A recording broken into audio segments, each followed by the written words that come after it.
দ্বিগুণে বরকত তোমার, আসিবে রহমত, কাটিবে তোমার আদার আলো।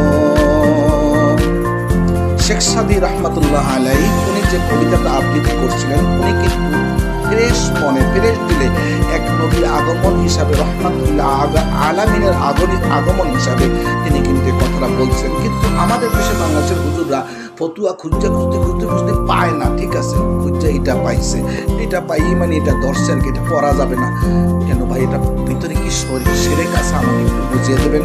ঠিক আছে, লাস্টের কথাটা তো সাল্লাল্লাহু আলাইহি ওয়াসাল্লাম, ওইখানে তো একটু দুরূদের আশ্বাস আছে, কিন্তু আপনারা এটা করবেন না, কারণ আপনারা আলেম, আপনারা সমাজকে বোঝাবেন যে যেভাবে রসুলকে দেখে শান্তি পায় পাবে না ভাই। এতে কি আছে আপনার? এগুলা করবেন না, দিনের ক্ষতি যাতে না হয় সেদিকে খেয়াল রাখবেন।